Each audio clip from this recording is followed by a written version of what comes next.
पहले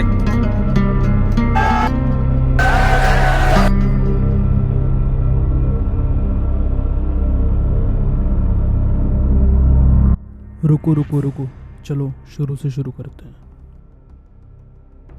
जिंदगी का क्या है, आज है कल नहीं, और यही सोच के मैं और मेरा दोस्त निकल गए सांगला के लिए होली मनाने।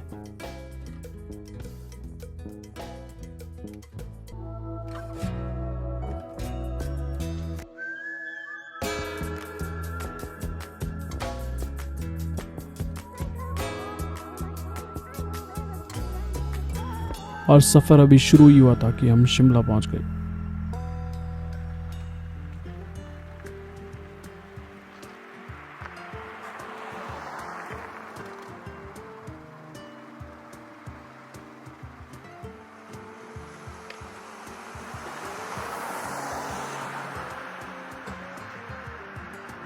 और इसके बाद हम निकल गए नारकंडा की तरफ। नारकंडा पहुंचते पहुंचते मौसम काफ़ी बदल चुका था। हवाएं और ठंडी हो गई थी और व्यू और सुंदर। तो हमने सोचा क्यों ना रुक के थोड़ी देर व्यू का मज़ा ले लें।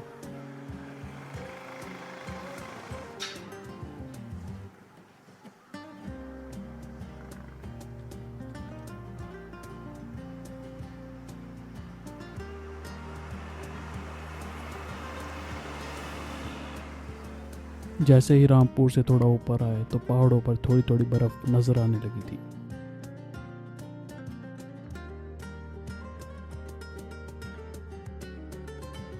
और देखते ही देखते हमने किन्नौर में एंट्री ले ली।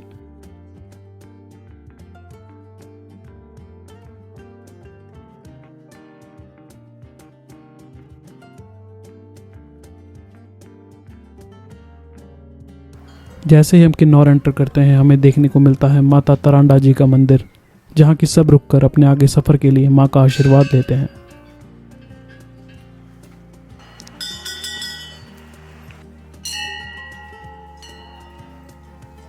और माँ का आशीर्वाद लेने के बाद हम निकल गए आगे अपने सफ़र के लिए।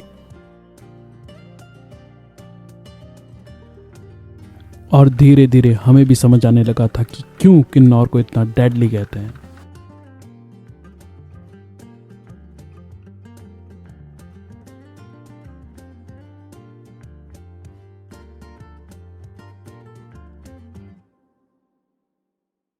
शाम होते होते हम करचम पहुंच गए थे, लेकिन अभी भी हमारी मंजिल 55 किलोमीटर दूर रही थी। तो कुछ यादें साथ लेकर और कुछ सवाल खुद से पूछकर मैं आगे निकल गया। तो सांगला पहुंचते पहुंचते हमें काफ़ी रात हो गई थी और काफ़ी ढूंढने के बाद हमें एक होम स्टे मिला। अब बस इंतज़ार था तो सुबह का।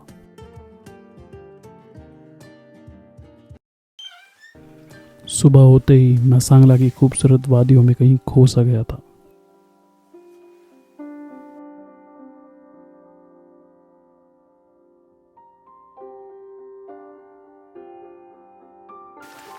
वजह से हम ठंड में हमारा आगे होते हैं। नहीं वैसे इसमें पाइप वाइप होती है ना, आपको दिक्कत है? हाँ, इसी तो मैंने कहीं लाइट टूट गया ना, तो आप क्या करेंगे? इसी तो मैं ये रखा है। ये तो चलता ही है देसी, एक काम दो ही देसी।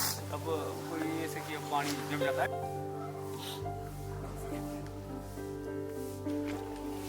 देखा नहीं वैसे।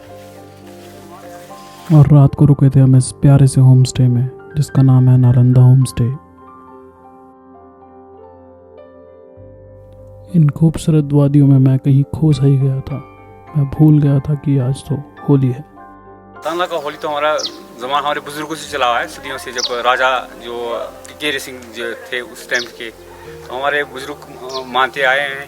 तो जो हमारा भी तो रोल करते हैं उसी पहले के आधार पर ही करते हैं कि कोई नया उससे नहीं करते हैं। मतलब पहले से जो कल्चर चला हुई है इसलिए फेमस है सांगला का होली। बाकी ज़्यादा हम इतना ज्ञान नहीं हमारे को। हमारे बुजुर्ग उनसे पूछना आपने।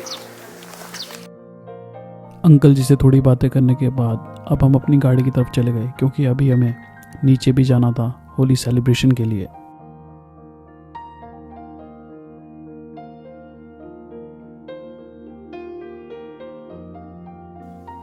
इससे पहले कि हम होली के लिए निकलते, प्रभा जी ने हमें खिलाए अपने हाथ से बने हुए चिल्टू।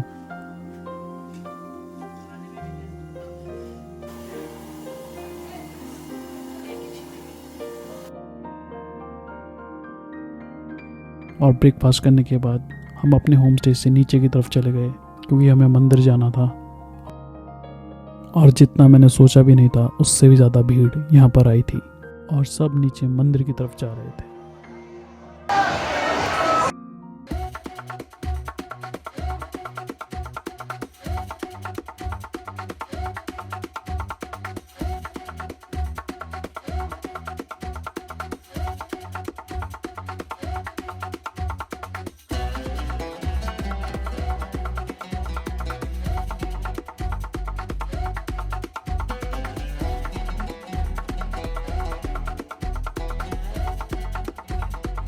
जो बीच में बैठे हैं आप सभी ये वाद्य यंत्र वालों को छोड़ने की कृपा करें। आप सभी उठते हुए पीछे हटिए, आप सभी उठते पीछे हटिए।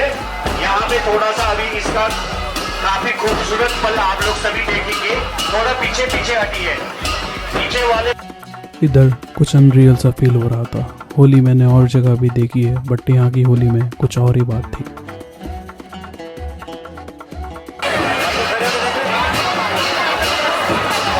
लोगों की एनर्जी एक अलग पीक पे थी। ऐसा लग रहा था कि सब कहीं खो से गए हैं।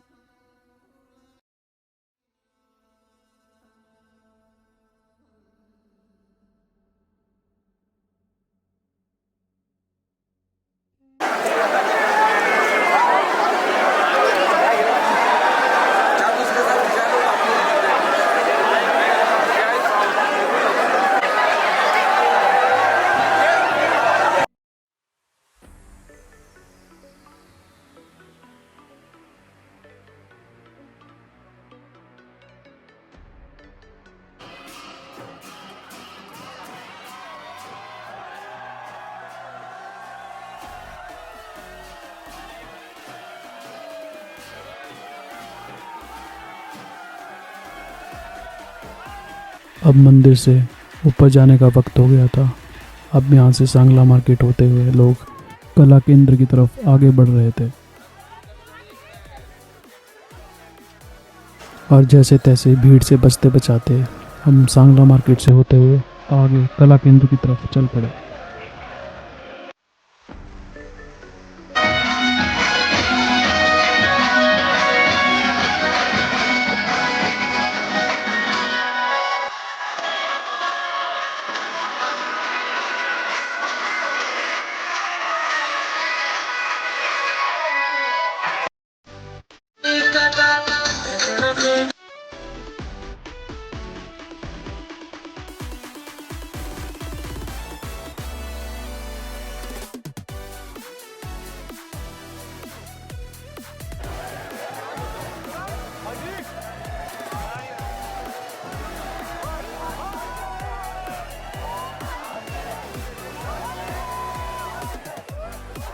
यहाँ कला केंद्र में दिन भर डांस करने के बाद अब इंतज़ार था तो बस शाम होने का।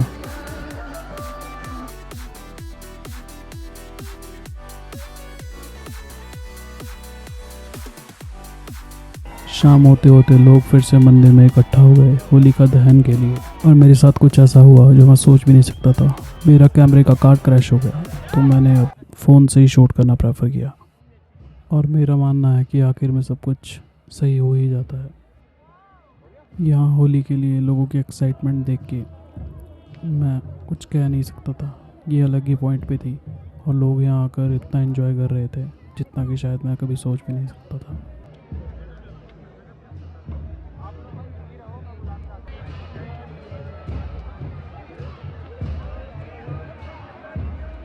अब होलिका दहन के बाद बारी आती है यहाँ के लोकल डांस की, जिसमें कि सारे लोग शामिल हो गए थे।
मेरा मानना है कि हमेशा चीज़ें तुम्हारे फेवर में नहीं हो सकती, तो जो है उसको एंजॉय करो और कुछ चीज़ें भगवान के भरोसे छोड़ दो।